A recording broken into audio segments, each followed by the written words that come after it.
Coucou tout le monde et bienvenue dans cette nouvelle vidéo récap sur encore un nouveau sujet. Mais qu'est-ce qui se passe en ce moment, Désir? OMG, tu fais tellement de trucs.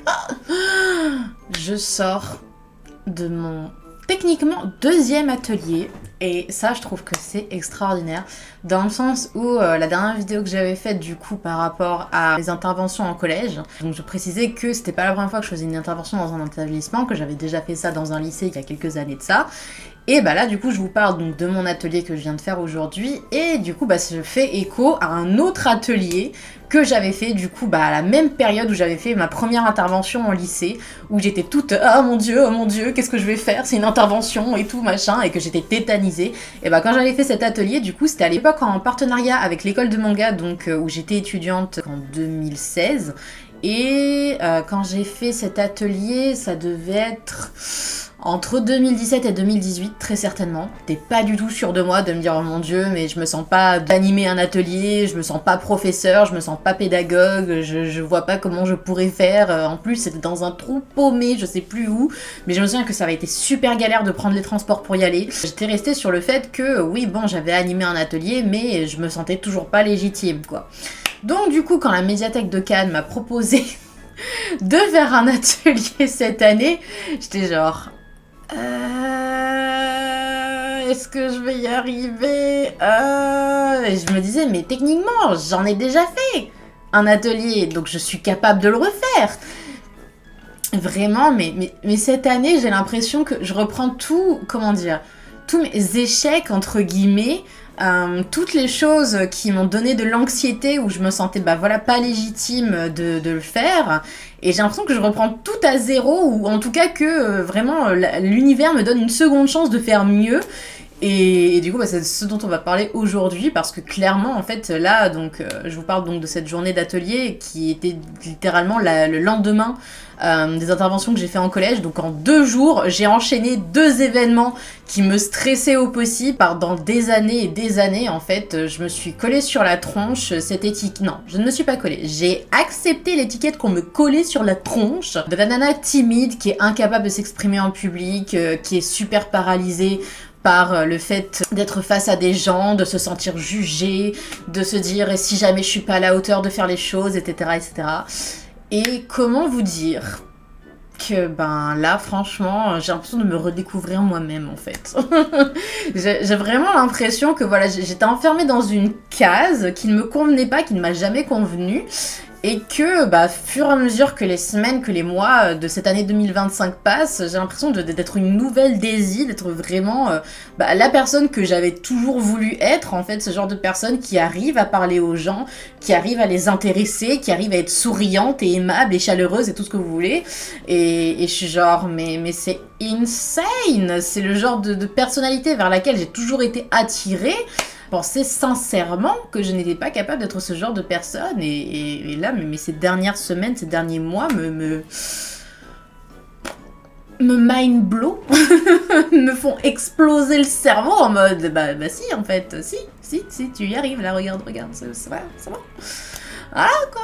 Donc après cette parenthèse de développement personnel, entrons dans le sujet donc de l'atelier. Alors aujourd'hui c'est un atelier sur les chibis du coup. Donc vraiment pas l'atelier le plus compliqué à faire en soi, hein. En plus bah, la médiathèque avait vraiment tout pris en charge. Moi tout ce que j'avais à faire c'était littéralement venir et expliquer mon truc, et voilà, c'était tout. Ils avaient préparé tout le matériel que je leur avais demandé, et en fait en faisant des chibis c'était pas compliqué, juste crayon, feuille, c'est suffisant. Parce que vraiment j'avais plein d'idées d'ateliers, mais bah, il y avait le problème, c'est que bah, certains ateliers c'était un peu plus coûteux, genre par exemple l'initiation à l'ancrage. Bah, il faut des plumes, des porte-plumes, de l'encre, etc., etc. Enfin, c'est vraiment pas le genre de matériel qui est vraiment accessible aussi facilement qu'une feuille d'imprimante et d'un crayon à papier, quoi. Donc bref, du coup on est parti sur l'atelier chibi, donc vraiment le basique du basique qu'on peut attendre d'une personne qui enseigne le manga.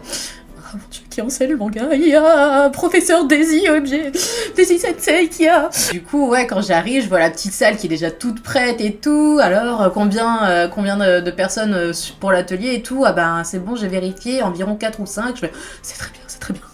C'est très bien. Franchement, je préférais de loin commencer en petit comité, parce que vraiment, quand elle m'a dit ça peut aller jusqu'à 15 personnes, je dis 15 personnes, ça fait beaucoup.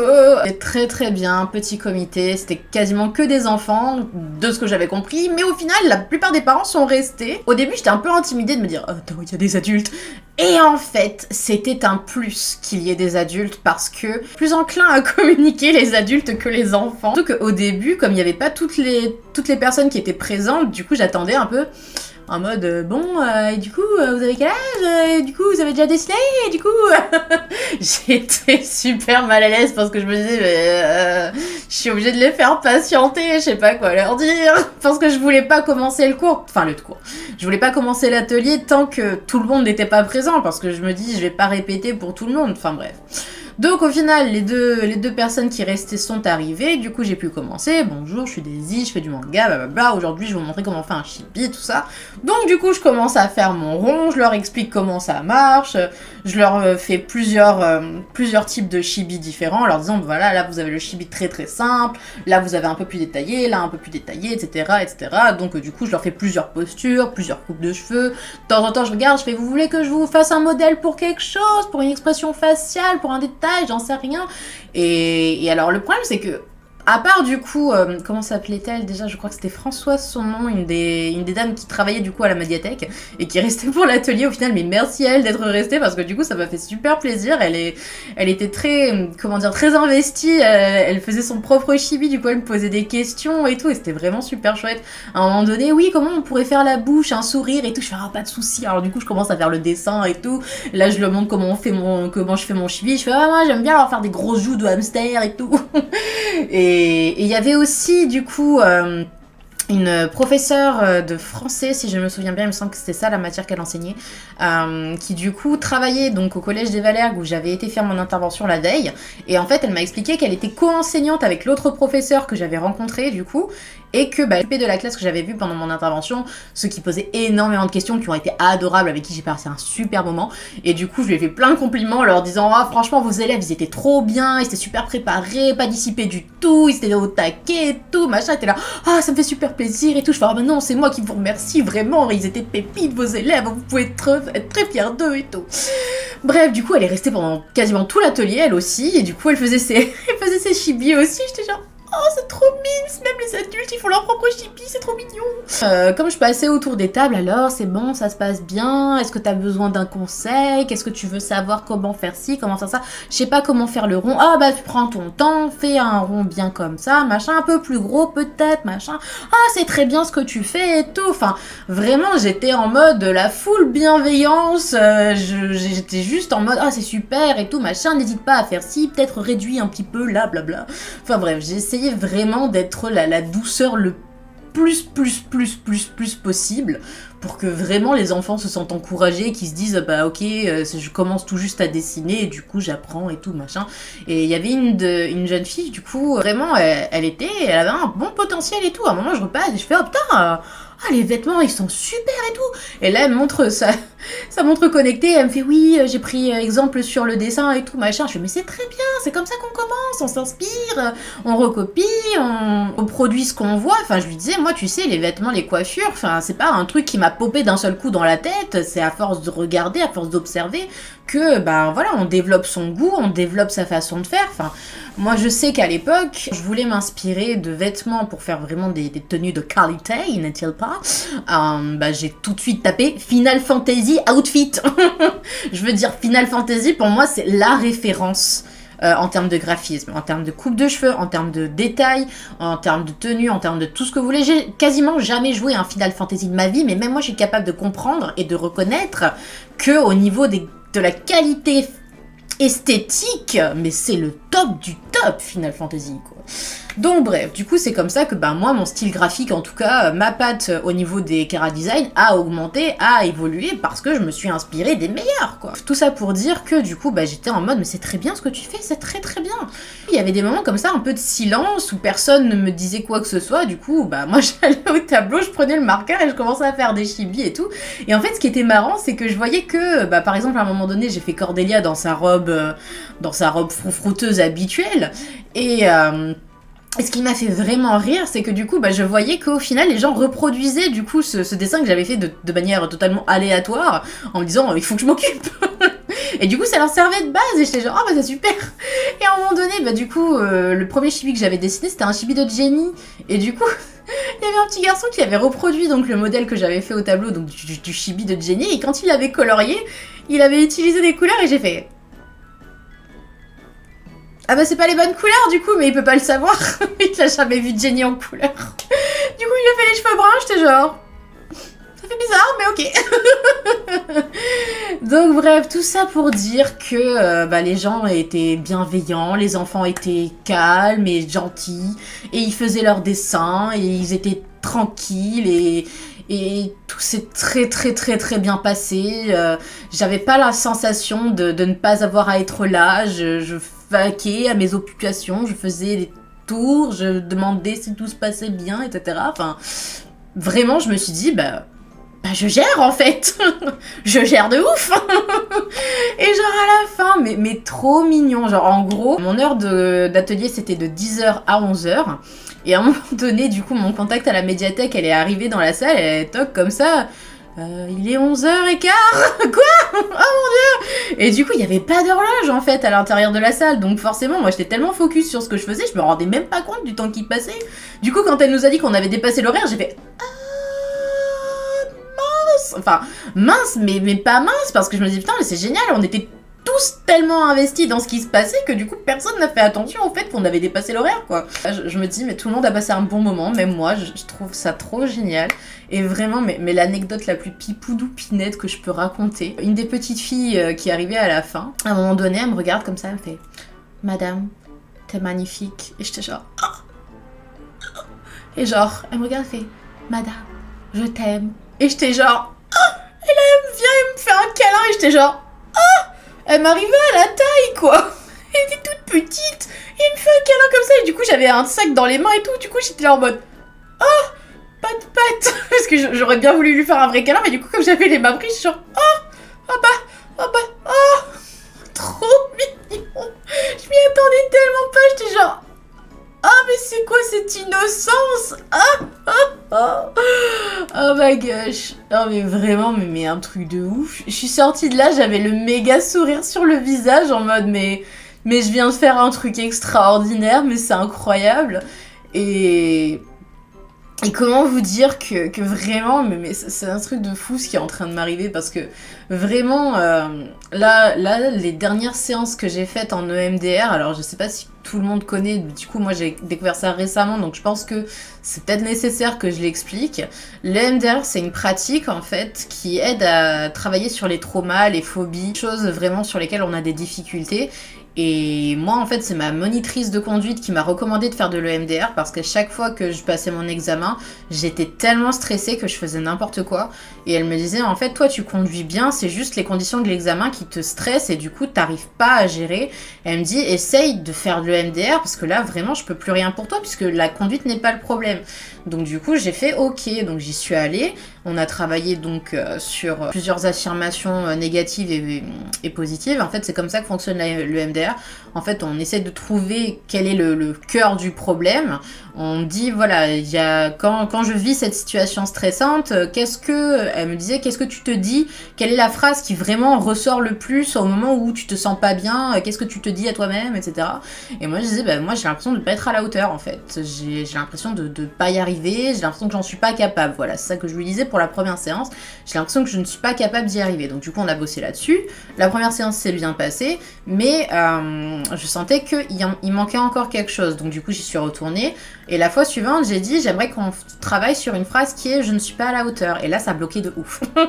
Ça bloquait de méga ouf. Et en fait, on s'est rendu compte que, voilà, j'avais internalisé des problèmes de dévalorisation dans mon enfance. Et bon, après, avec tout ce qui a suivi, évidemment, dans ma vie de jeune adulte, d'adolescente, etc. Et des problèmes que, de toute évidence, malgré plusieurs années de thérapie, je n'avais pas encore réglés. donc, du coup, ça a permis de mettre ça en lumière. Et donc, du coup, j'ai fait ce travail sur moi. J'ai revu ma psy, du coup, qui me suit depuis 2021. Cœur sur elle et un sucre. Et en fait, c'était très drôle parce que du coup, quand on s'est vu, elle m'a dit, en fait, t'as déjà fait tout le travail, je sers à rien. J'étais genre, Trop bien.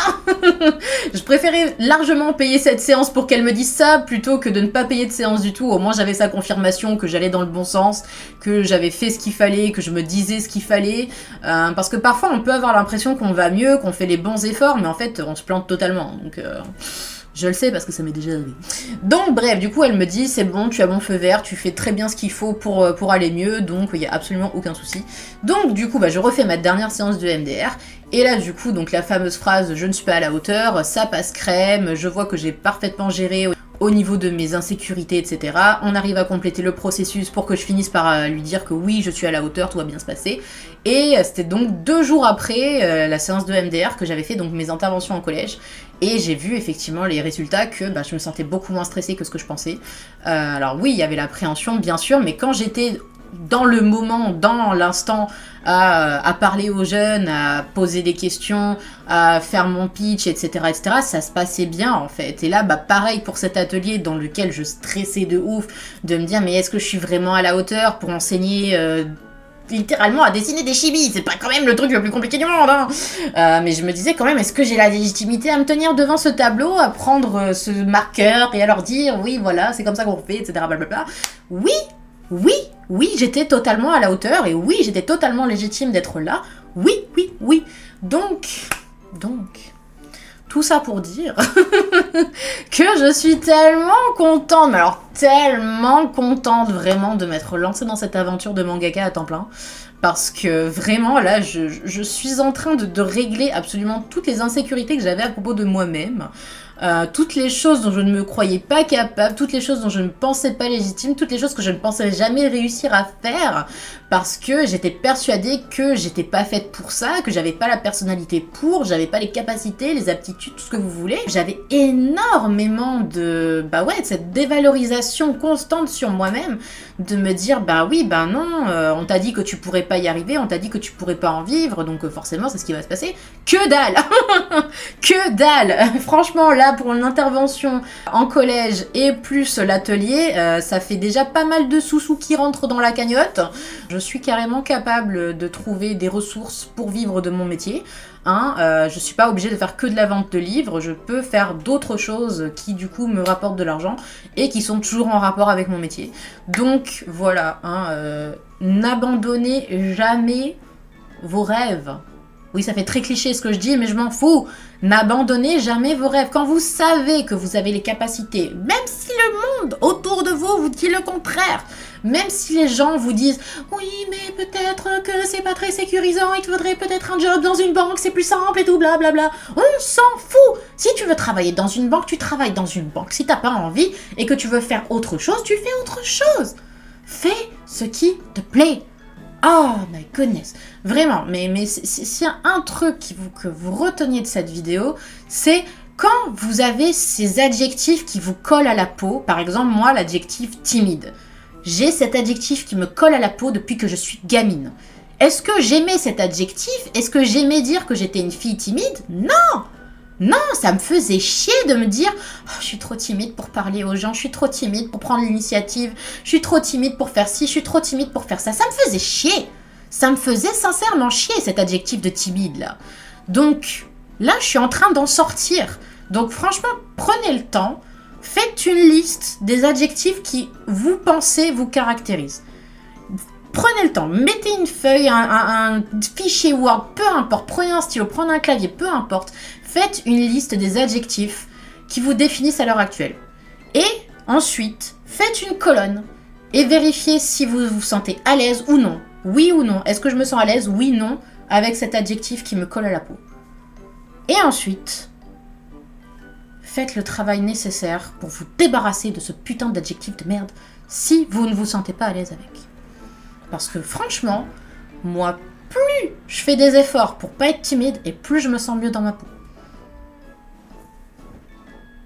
Donc franchement,